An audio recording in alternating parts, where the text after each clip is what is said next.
नहीं, एक तो सबसे पहले जो आज प्रेस कॉन्फ्रेंस हुई है, सबसे इंटरेस्टिंग बात इसमें यही प्रेस कॉन्फ्रेंस आपके लिए, मेरे लिए, अफगानों के लिए नहीं थी, शायद ज़्यादा फॉरेन मुल्कों के लिए ज़्यादा थी। वो तमाम चीज़ें जो एप्रीहेंशंस थे लोगों के दूसरे मुल्कों के, वो सारे के सारे बता दिए गए।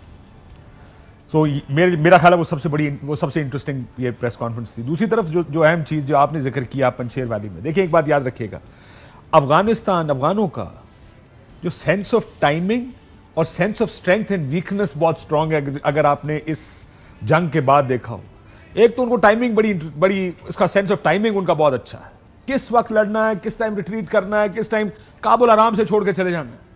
वो बहादुर नहीं बनते कि हम खड़े रहेंगे, आखिरी लाश गिर जाएगी उसके बाद यहां से निकलने का, ये वक्त लड़ने का नहीं है। 2001 रिट्रीट किया उन्होंने, अपने आप को रीग्रुप किया, दोबारा उन्होंने अपनी रीऑर्गेनाइज किया अपने आप को और वो लड़ाई शुरू की। This was their strength of जो उनकी मिलिट्री टाइमिंग, स्ट्रैटेजी देखें किस तरह उन्होंने अपने आप को बदला।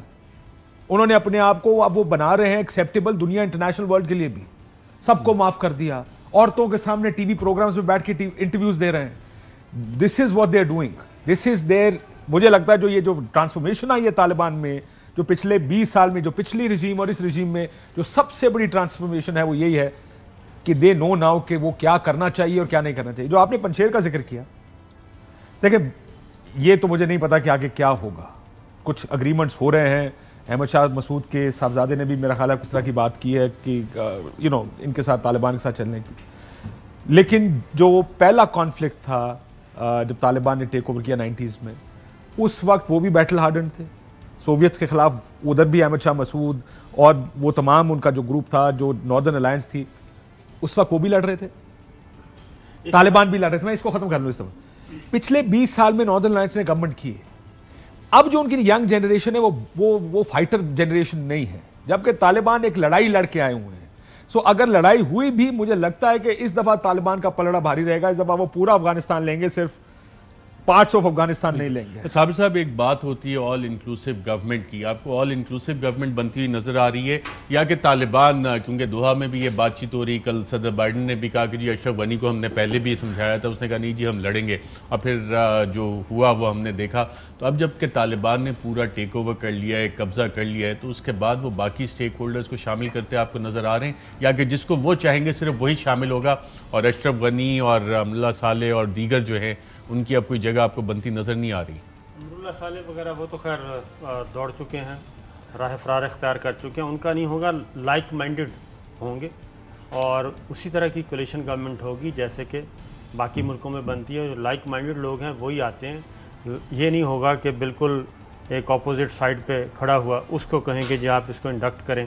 दूसरा, नॉर्दर्न अलाइंस अगर देख रहे हैं, शुमाली इलाकों के जो लोग हैं, शुमाली इत्तेहाद वाले, वो इस वक्त सारी की सारी क़यादत पाकिस्तान में बैठी है, इस्लामाबाद में, और जो रह गए हैं वो सिर्फ रह गए ये एयरपोर्ट बंद होने की वजह से, बाकियों ने भी आना था।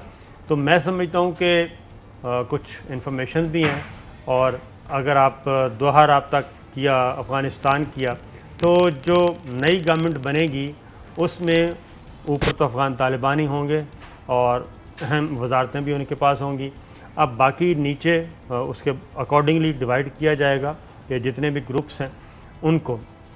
एक और चीज़ जहन में रखिए कि इस दफ़ा मेरा ख्याल है अपना कि अफ़गान तालिबान अकेले नहीं हैं, क्योंकि ये जो कुछ प्लानिंग के साथ वो चल रहे हैं उसमें जो रीजनल प्लेयर्स हैं वो मौजूद हैं। चाइना, रशिया, ईरान, पाकिस्तान, ये कम से कम एटलीस्ट मौजूद हैं। तुर्की, उसकी रीज़न है कि जो नहीं हैं, जो अपोजिशन में थे, वो तो अपने सफारत खाने खाली करके जा चुके हैं। जिन्होंने ये सारी चीज़ें लेके आगे बढ़नी हैं और जिन मुल्कों के हमसाया ममालिक ख़ास तौर पे, और फिर रशिया, जिनके मफादात हैं और जो चाहते हैं कि अफ़गानिस्तान तमाम में सफारत खाने खुले रहे हैं। अमेरिका का सफारत खाना बंद हो गया, इंडिया का बंद हो गया, डेनमार्क बंद हो गया, सब बंद हो गए। जितने आप जो नाम लेते जाएंगे वो बंद हैं, और जो रह गए सफारतकार वो काबुल एयरपोर्ट पर बैठे हैं, वो भी निकलने के लिए तैयार हैं। तो जो आप कह लें कि जो आपने कहा ना, प्रॉक्सीज़, आलमी ताकतों की प्रॉक्सीज़ या बिग प्लेयर्स की, तो वो उनको भी पता है, वो बिग प्लेयर्स बैठे हैं, इसीलिए उन्होंने काबुल नहीं छोड़ा। और बाकी एयरपोर्ट पे बैठे हैं, वो अपना काम कर रहे हैं। तो मैं नहीं समझता कि माजी की तरह इस दफ़ा कुछ हो। और उसकी सबसे अच्छी मिसाल जो है, नॉर्दर्न अलायंस एक होता था जिनके पाकिस्तान के भी ताल्लुकात जिनके साथ अच्छे नहीं थे। अब आप देखें कि अब्दुल्ला मौजूद हैं और वो इंगेज भी है। मुझे एक वक्फे के लिए कहा जा रहा है, नाज़रीन एक वक्फे